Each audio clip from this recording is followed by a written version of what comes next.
Shalom, senang sekali dapat berjumpa kembali dalam program Bible Study Online CK7. Hari ini saudara kita akan melanjutkan pembelajaran kita dari Kidung Agung pasal yang kedua. Saudara ingat ya, pertemuan kemarin Kidung Agung yang pertama saya jelaskan bagaimana hubungan antara gadis sulam dan sang gembala itu tidak tergoyahkan atas bujuk rayu Raja Salomo yang hendak memisahkan kedua si joli tadi. Nah, pada pasal yang kedua ini saudara, bagaimana mempelai laki-laki atau sang gembala itu bersama dengan gadis sulam itu saling memuji, menghangatkan, mengokohkan, menguatkan cinta mereka dengan puji-pujian. Satu di antara lain keluar puji-pujian sehingga cinta mereka makin kuat. Nah, sebelum kita membaca dan merenungkan, mengambil manfaat di dalamnya, rema-rema yang Tuhan berikan buat kita semuanya, mari kita sembah Tuhan. Kita minta Roh Kudus mengurapi kita. Terima kasih Yesusku. Terima kasih ya Aba Bapa.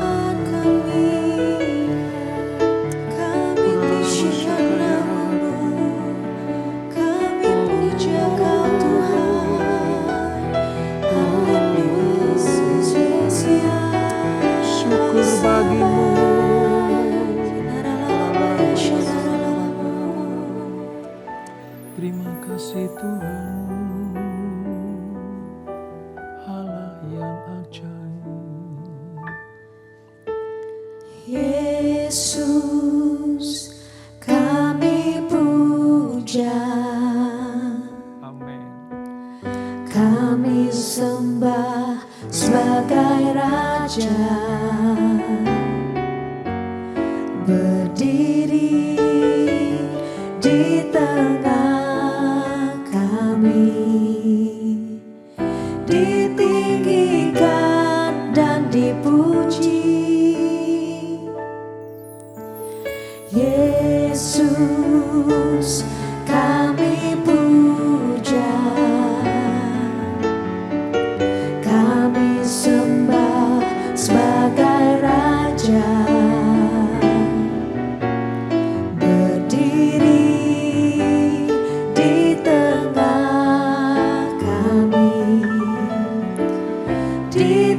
ditinggikan dan dipuji. Sembah dan puji penuhi tatamu, sembah dan puji penuhi tatamu, sembah dan puji penuhi tatamu. Yesus Tuhan adalah Raja, sembah dan puji penuhi tatamu, sembah dan puji penuhi tatamu, sembah dan puji penuhi tatamu. Yesus Tuhan adalah Raja. Kau Allah yang kami puja. Yesus kami puja, kami sembah sebagai Raja, berdiri di tengah kami, ditinggikan dan dipuji. Sembah dan puji penuhi tatamu, sembah dan puji penuhi tatamu, sembah dan puji penuhi tatamu. Yesus Tuhan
pujian dan pengagungan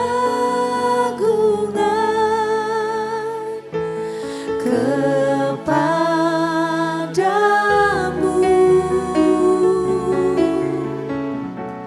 Biarlah manis kau dengar, Tuhan, manis kau dengar, Tuhan, dan hatiku bersuka karena-Mu. Inilah yang ku renungkan setiap waktu. Nyanyian pujian dan pengagungan kepadamu.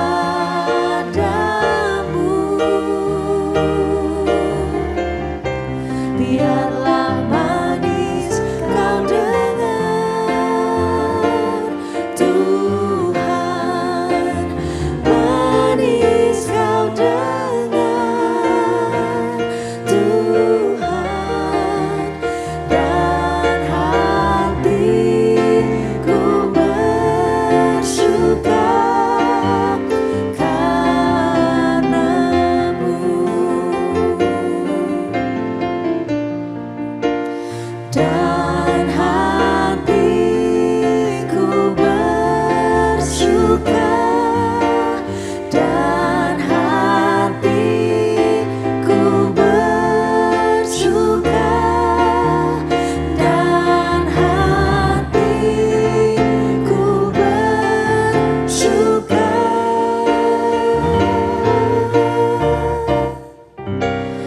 karena-Mu. Sungguh hati kami bersuka karena kebaikan Tuhan. Kami bersuka karena kami menjadi milik kepunyaan Tuhan. Kami bersuka karena Allah yang kami puji, kami sembah adalah mempelai laki-laki kami, yaitu Yesus Kristus. Urapi kami Tuhan untuk memulai kembali pembelajaran kami. Roh Kudus jamah kami supaya kami mengerti apa yang Kau firmankan. Di dalam nama Yesus, mari yang siap belajar firman Tuhan, sama-sama kita katakan amin. Nah saudara, kita akan membaca dari Kidung Agung pasal yang kedua.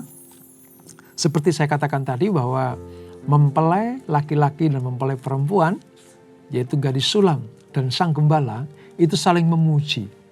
Ya di hadapan mereka berdua ataupun di hadapan orang lain termasuk Raja Salomo. Nah apa puji-pujian mereka? Mari kita baca. Di halaman 723 di Alkitab buku kita, saudara. Demikian firman Tuhan, Kidung Agung pasal yang kedua.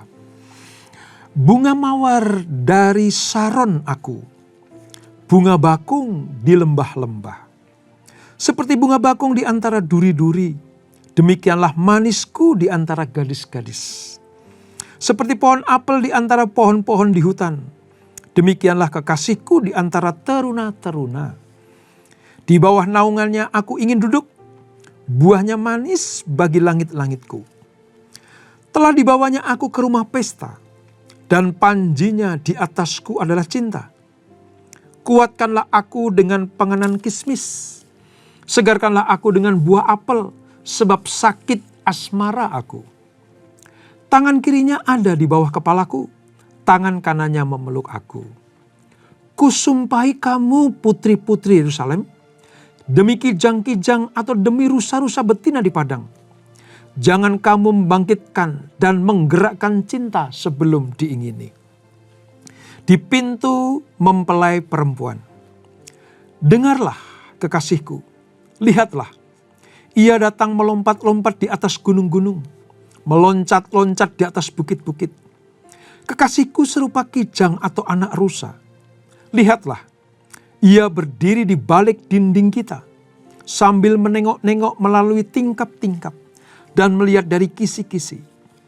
Kekasihku mulai berbicara kepadaku, bangunlah manisku, jelitaku, marilah. Karena lihatlah, musim dingin telah lewat, hujan telah berhenti dan sudah lalu.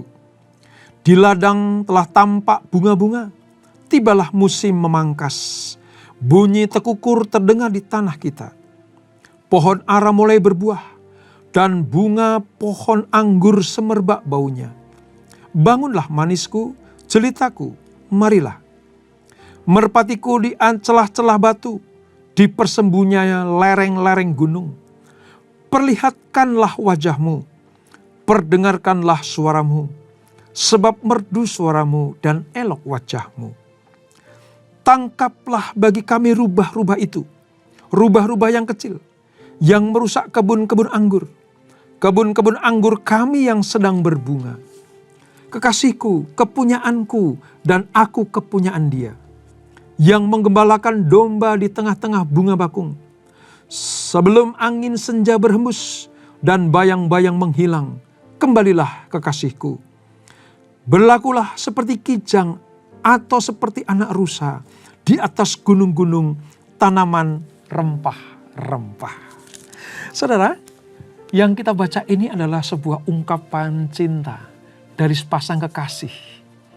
Dalam hal ini gadis sulam dan sang gembala. Bagaimana secara kuat cinta itu diungkapkan lewat kata-kata, syair-syair, kalimat-kalimat, puisi yang indah, yang menggambarkan bahwa sang mempelai laki-laki dan sang mempelai perempuan sama-sama indahnya dan sama-sama jatuh cintanya. Dengan mengungkapkan saling puja dan puji ini, mereka berharap tidak ada tangan-tangan, tidak ada oknum-oknum yang bisa memisahkan mereka. Dan itulah yang diungkapkan di pasal yang kedua ini. Sebab pasal 2 ini, saudara, mempelai perempuan dan mempelai laki-laki itu angkat bicara. Dan pembicaraan adalah saling memuji. Sudah begitu dilengkapi dengan apa? Sebuah aroma wangi-wangian yang mahal. Tadi disebutkan ya, ada narwastu, ada mur, ada bunga pacar. Itu mengibaratkan kenikmatan yang dialami dalam pertemuan kenikmatan yang sungguh-sungguh indah itu, saudara. Jadi pelajaran kita yang pertama adalah ketika hubungan kita mempelai perempuan dengan mempelai laki-laki kita, yaitu Yesus Kristus, bisa kita ungkapkan dalam puja dan puji. Seperti pujian kita tadi kepada dia, itulah pujian mempelai perempuan kepada sang mempelai laki-laki. Dan karena hubungan yang kuat, intimasi yang kuat itu, maka dilengkapi dengan bau semerbak narwastu dan mur serta bunga pacar. Artinya apa? Sebuah suasana yang indah, penuh kenikmatan, itu bisa diciptakan, saudara. Hubungan kita dengan Yesus Kristus sebagai mempelai laki-laki kita, itu kita bisa kondisikan, kita ciptakan harum, indah, wangi. Selama kita menjaga cinta kita tetap murni dan kudus bagi Tuhan. Ini arti dari betapa wangi-wangian itu membuat semerbak sekeliling mereka penuh dengan harum, penuh dengan kenikmatan cinta itu. Nah, setelah mereka berkumpul, bertemu, saling memuja dan memuji, apa yang terjadi? Sang gembala itu datang ke perkemahan Salomo atau istana Salomo bersama dengan gadis sulam itu. Di hadapan Salomo, mereka menyatakan kasih sayangnya. Di hadapan Salomo, mereka saling menguatkan dan memuji. Sang gembala memuji sang gadis memuji sang gembala, supaya dilihat oleh orang lain, dalam hal ini Salomo, bahwa sekuat apapun daya tarikmu, hai Salomo, sekuat apapun daya tarikmu, hai dunia ini, tidak mampu memisahkan hubungan yang indah antara mempelai perempuan dan mempelai laki-laki.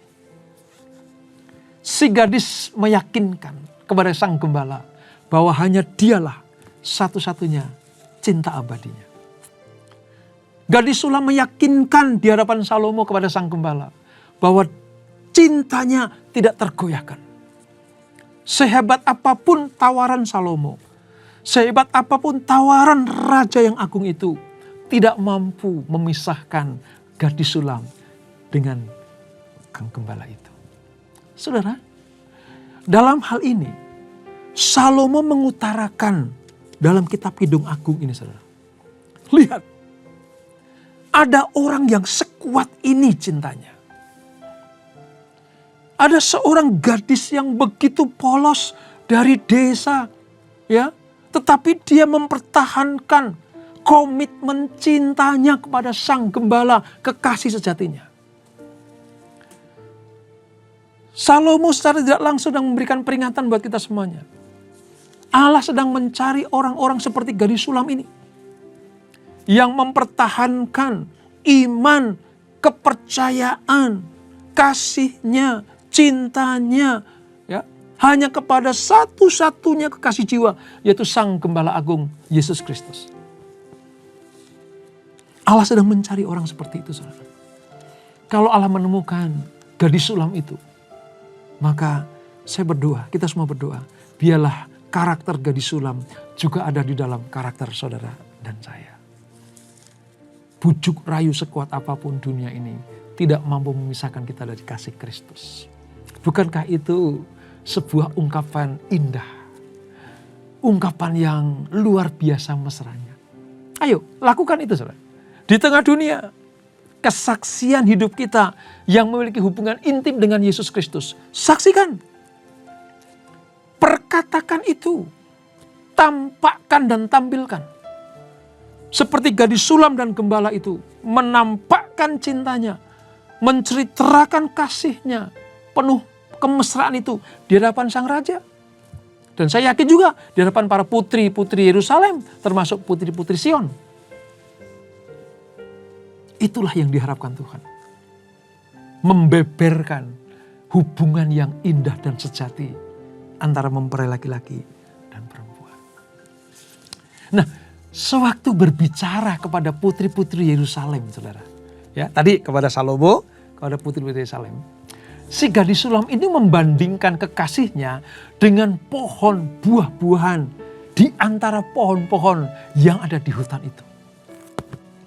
Jadi dalam hal ini, si putri sulam bilang begini, hai putri-putri Yerusalem, kekasihku itu indah sekali, ganteng sekali, gagah sekali. Dia seperti pohon buah yang menghasilkan buah yang indah dan manis, yang tumbuh di antara pohon-pohon di hutan. Dan ingat ya putri Yerusalem, kamu jangan membujuk aku. Kamu jangan mengiming-imingi aku.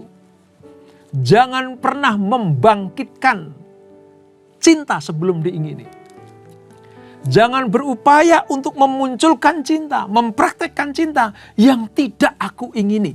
Itu maksudnya, saudara.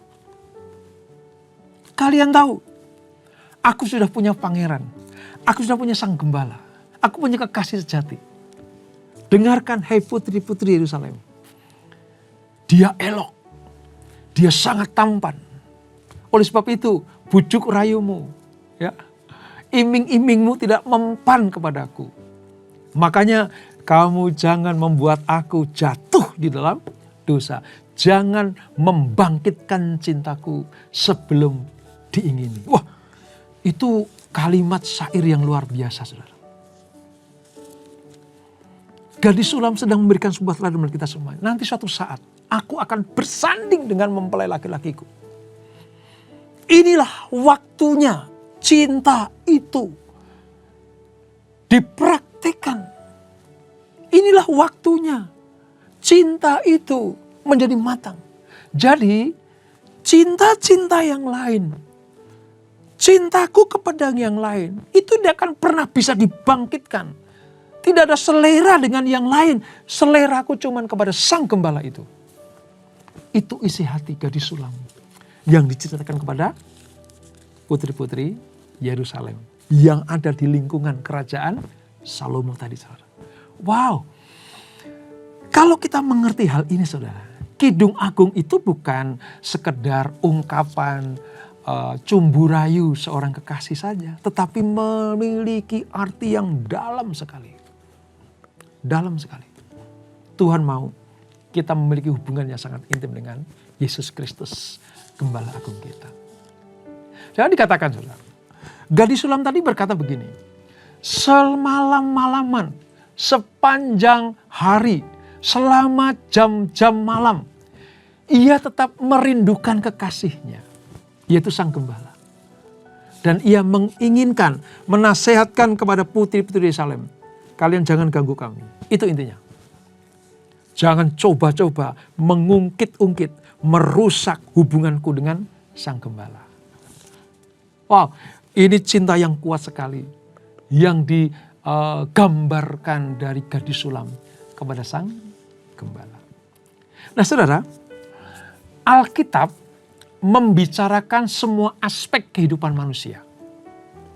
Tidak ada yang dianggap tabu dalam Alkitab ini. Selama apa, saudara? Itu mengungkapkan tentang kasih abadi dari umat Allah kepada Tuhan, dari Tuhan kepada umatnya. Kidung Agung itu membicarakan hubungan cinta dua orang kekasih, di mana mereka saling memuji, saling mengutarakan keindahannya. Seksualitas di dalam Kidung Agung ini tidak dimaksudkan untuk sesuatu yang sifatnya kedagingan. Ini tempat yang wajar, tempat yang tepat, menggambarkan bagaimana hubungan intim antara kekasih, antara suami dan istri, antara pernikahan yang kudus dari mempelai laki-laki dan perempuan itu menjadi sebuah gambaran agungnya hubungan antara Tuhan dan umatnya. Kalau ada kata-kata yang vulgar nanti, ya, kalau ada kata-kata yang sifatnya, oh tabu sekali ya, kok Alkitab disebut suci, kok mengungkapkan, membahas hal-hal yang tabu. Bukan tabu, bukan sesuatu yang memalukan. Sama seperti Tuhan waktu berfirman kepada Adam dan Hawa, beranak cuculah, penuhi bumi. Dengan cara apa? Ya hubungan intim. Seks di dalam kerangka kebenaran firman Allah itu kudus, saudara. Makanya kalau ada kata-kata atau kalimat seolah-olah itu kok tabu, tidak. Ini kudus, murni dan agung di hadapan Tuhan. Disebut Kidung Agung, maka perkataan-perkataan di dalam ayat-ayatnya itu agung, suci dan mulia. Kitab Kidung Agung itu menolak dua macam ekstrim yang salah. Ini yang salah dan ekstrim sekali. Apa itu? Pengumbaran nafsu yang liar. Di sini tidak ada. Apalagi, saudara? Pengekangan diri terhadap sesuatu yang sifatnya apa? Salah, juga tidak. Artinya bahwa aku mengungkapkan isi hatiku yang sejujurnya kepada Tuhan. Aku tidak bisa dibatasi, aku tidak bisa dikekang untuk menyampaikan isi hatiku kepada Allah. Ini maksudnya. Dan saudara tahu, kepada orang-orang seperti ini, yang secara jujur, tulus, murni, mengungkapkan isi hati kepada Tuhan, itu kudus di pandangan mata Tuhan. Ini tidak tabu. Ini tidak liar. Ini dalam kerangka kekudusan dan kebenaran. Itulah sebabnya kalau menyembah Allah, sedang bercumbu dengan Allah. Dalam tanda petik ya, bercumbu dengan Allah itu berkasih-kasihan dengan Allah. Ungkapkan dengan bahasa kasihmu. Masing-masing dari kita punya bahasa kasih, saudara. Bahasa yang membuat Tuhan itu menikmati pujian penyembahan kita. Ya memang ada teksnya, memang ada tuntunan, syair-syairnya di dalam puji-pujian. Mungkin tampil di layar. Tapi tahukah saudara? Keluarkan juga isi hatimu. Yang real. Yang betul-betul pure, murni. Tidak dipengaruhi dengan apapun juga. Tidak dibatasi. Tidak dikekang. Sebab itu ditujukan hanya kepada Tuhan. Dalam hal ini, Allah sangat disenangkan kalau anak-anaknya memiliki ungkapan perasaan seperti gadis sulam kepada Sang Gembala. Percakapan yang manis mempelai perempuan dan kekasihnya ini merupakan ungkapan kasih sayang sejati yang orientasinya bukan pada diri sendiri, melainkan kepada pasangannya. Artinya apa, saudara? Sang gembala memuji perempuan atau mempelai perempuan itu bukan demi nafsu birahinya, tapi demi apa?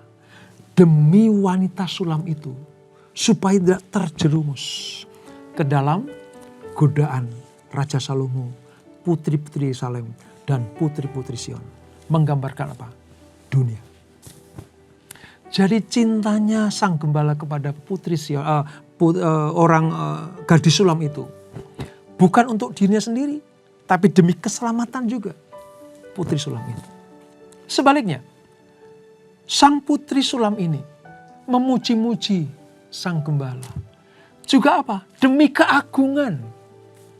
Menjadi kesaksian bagi Salomo dan orang-orang lain bahwa aku punya kekasih yang kurindukan. Cintaku kuat, kasihku kokoh. Itu. Ya. Perhatikan bagaimana mereka berdua itu saling memuji. Ini sang mempelai perempuan begitu terpesona pada kekasihnya. Sehingga apa? Dikatakan, sakit asmara aku. Wah, saudara. Ya, ayat 3 dan ayat 6 itu ada kata-kata sakit asmara aku. Artinya begini, orang yang jatuh cinta sedemikian dalamnya, saudara, itu diibaratkan sakit asmara. Tujuannya hanya satu, pikirannya kepada sang kekasih, sang gembala itu. Apa yang dipikirkan, apa yang di hati, apa yang ada di jiwanya, hanya satu pribadi, sang gembala itu.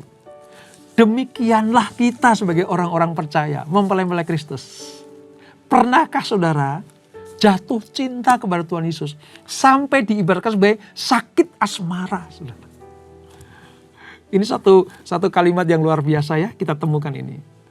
Pernahkah saudara jatuh cinta sama Tuhan Yesus sampai sakit asmara? Yang di pikiran, di hati, di jiwa, di perasaan, di perkataan, hanya Yesus. Itu sakit asmara yang indah, saudara ya. Satu keadaan sakit nanti yang indah, dan Tuhan suka dengan hal itu. Digambarkan juga bagaimana mereka rindu untuk saling berada dalam peraduan. Ya. Mereka kuat untuk saling bersatu, nggak terpisahkan. Intinya begini, kalau aku terpisah darimu, aku betul-betul menderita.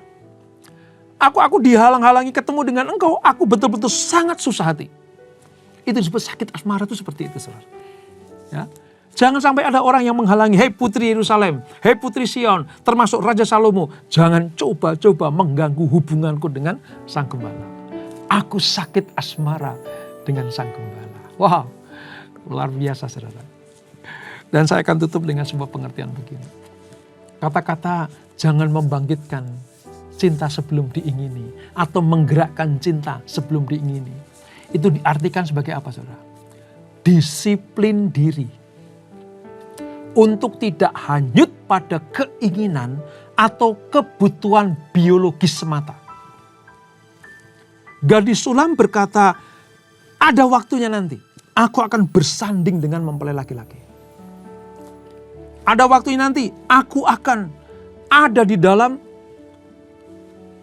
pelukan suamiku. Ada di dalam tuntunan suamiku. Kemana-mana aku digandeng. Itulah bentuk dari apa? Buah cinta kami.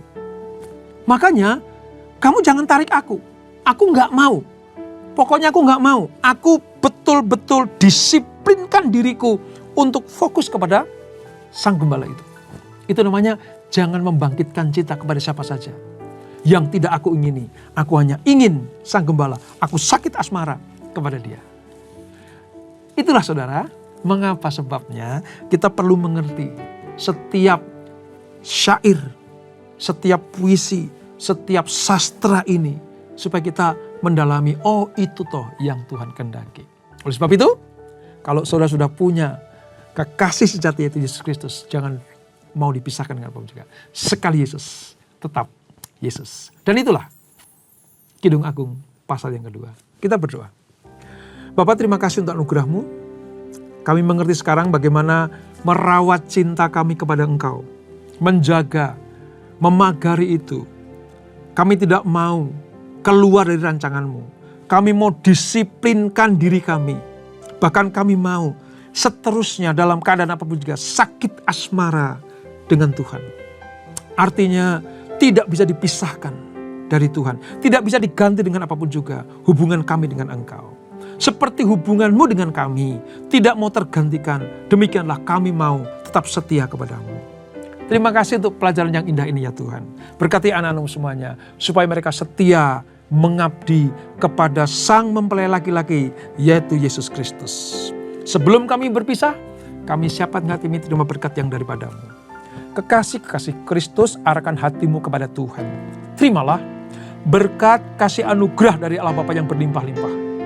Di dalam anak-Nya yang tunggal Tuhan Yesus Kristus.